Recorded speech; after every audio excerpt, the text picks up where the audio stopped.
Hola, Dios te bendiga y Dios te guarde. Soy el pastor Luis Felipe González Rodríguez del Ministerio Apostólico y Profético Gracia y Poder y te doy la bienvenida a tu programa Realidades Humanas ante la Verdad Bíblica. El día de hoy voy a responder una pregunta que hay en muchos corazones, porque ciertamente escuchamos a la gente decir: no, varón, porque yo pequé, pero fue el diablo que me tentó. Y generalmente el ser humano vive tentando a Satanás de cada una de sus caídas, de cada uno de sus errores, de cada cosa que nosotros cometemos. Culpamos a Satanás para tratar de eximirnos a nosotros mismos o exculparnos a nosotros mismos de aquellas cosas que nosotros cometimos. Y cuando inculpamos o cuando culpamos a Satanás, entonces ya nosotros quedamos desligados y venimos a ser inocentes ante un pecado que claramente nosotros mismos cometimos. Así que en el día de hoy voy a hablar sobre esta realidad humana, que es la realidad de que nosotros siempre queremos culpar a Satanás cuando hay una situación de pecado en nuestras vidas. Pero lo voy a hacer en forma de pregunta, y la pregunta que voy a responder en esta mañana es precisamente: ¿puede Satanás hacerme pecar? Bueno, vamos a ver lo que dice la palabra del Señor, porque toda realidad humana la vamos a confrontar con la Biblia, a fin de que Dios pueda ser glorificado y de que usted sea edificado en la verdad. Así que esta es la pregunta: ¿puede Satanás hacerme pecar? Claramente la palabra de Dios dice que nuestro Dios expuso a los principados y las potestades públicamente, y nos dio la potestad, la oportunidad a nosotros de poder conocer cómo opera Satanás, precisamente para no caer. Además, también Dios ha provisto, como dice la palabra en Marcos, Dios ha provisto de métodos específicos para mantenernos en santidad. Él dice: velad y orad para que no entréis en tentación. O sea, que si nosotros velamos y oramos, no habrá tentación que pueda hacernos caer. Entonces usted se preguntará: pastor, ¿y entonces por qué yo peco? ¿Por qué no puedo controlarme? ¿Por qué sigo cometiendo una y otra vez el mismo pecado? Bueno, la palabra de Dios dice en Santiago capítulo 1, específicamente a la altura del verso 13, dice: cuando alguno es tentado, no diga que es tentado de parte de Dios, porque Dios no puede ser tentado por el mal, ni Él tienta a nadie, sino que cada uno es tentado cuando de su propia concupiscencia es atraído y seducido. Entonces la concupiscencia, después que ha concebido, da a luz el pecado, y el pecado, siendo consumado, da a luz la muerte. Fíjese rápidamente que el apóstol Jacobo aquí habla muy específicamente. Él dice, primero, que cuando nosotros estamos en pecado, no digamos que somos tentados por Dios. Dios prueba nuestra fe.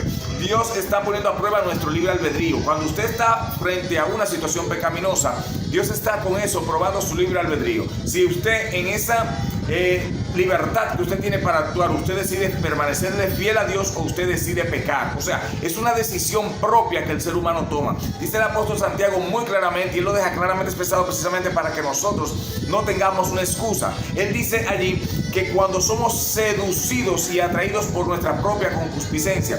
¿Qué es la concupiscencia? La concupiscencia tiene que ver con los deseos carnales intrínsecos del ser humano, pero que siempre van inclinados al mal, que siempre van inclinados a cometer el pecado, a alejarse de Dios, a avergonzar la presencia del Señor y a deshonrar la ley santa de nuestro Dios. Entonces, eso es la concupiscencia. Todo aquello que nos lleva a alejarnos del Señor, todo aquello que nos lleva a negar la palabra del Señor. Pero la concupiscencia también tiene que ver mucho, se utiliza para denotar o hacer hablar claramente de lo que tiene que ver con los pecados sexuales. Se habla también de la concupiscencia como eso específicamente, pecados sexuales. Pero la pregunta que yo quiero responderte en esta mañana: ¿puede Satanás hacerte pecar? Claramente no puede hacerte pecar. Quien decide pecar es usted y soy yo, a través del libre albedrío que Dios nos ha dado. Tomamos la decisión de pecar, tomamos la decisión de, aún sabiendo, conociendo que algo que vamos a hacer está incorrecto, nosotros decimos: bueno, no está tan mal, o tratamos de maquillar aquello que claramente se ve horrible y que sabemos que las consecuencias van a ser gravísimas. Pero en ese momento callamos nuestra conciencia, callamos nuestro ser interior, lo que nosotros llamamos el Espíritu de Dios, que nos habla a través de la conciencia, lo callamos para que no hable. Y dicen los expertos que hay tres etapas en las que la conciencia habla. Te habla antes de pecar de una manera fuerte, para que tú no cometas el pecado. Cuando estás cometiendo el pecado, la conciencia es callada por el pecado. Pero cuando terminas de cometer el pecado, entonces una vez más la conciencia vuelve a hablarte, pero esta vez para acusarte por el pecado que tú has cometido. O sea, Satanás no puede hacernos pecar.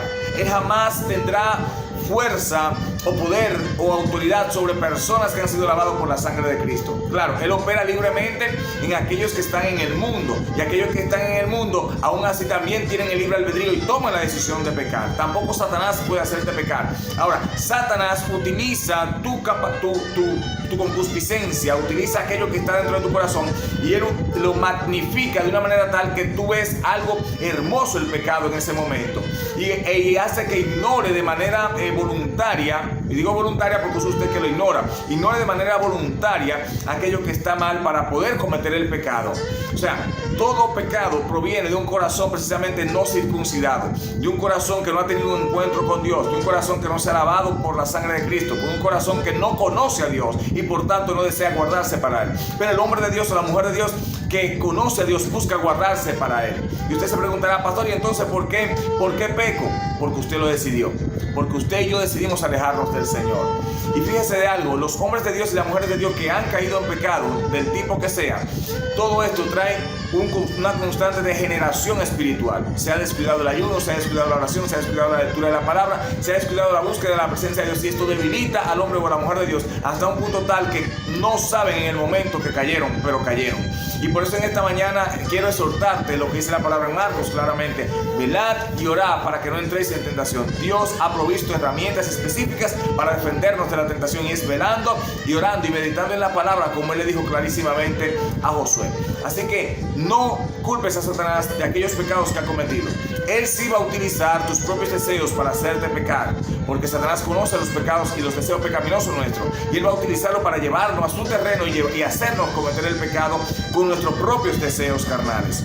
Pero Satanás no puede ponerte una pistola en la cabeza para hacerte pecar. La Biblia dice: huye del pecado, y es mi consejo en esta mañana. Cuando estés frente a una situación pecaminosa, huye del pecado, aléjate de esa situación que te hace pecar y empieza a buscar el rostro de Dios. Inclínate ante Él y dile: Señor, yo estoy aquí porque esta tentación es muy fuerte, ayúdame a sobrellevarla, porque la misma palabra dice que aquel que le da una prueba también le da la salida para que no peque, para que no hierre. Y recuerde bien todo lo que dice Santiago, tanto en el capítulo 1 como en el capítulo 4. El que peca es porque decidió pecar. Así que mi consejo como pastor y como siervo de Cristo es que te mantenga orando y velando para que evite caer en pecado. Y así no tengas que culpar a Satanás ni a nadie más de aquello que tú mismo decidiste hacer. Dios te bendiga y Dios te guarde. Y será hasta una próxima entrega de Realidades Humanas ante la Verdad Bíblica. Shalom.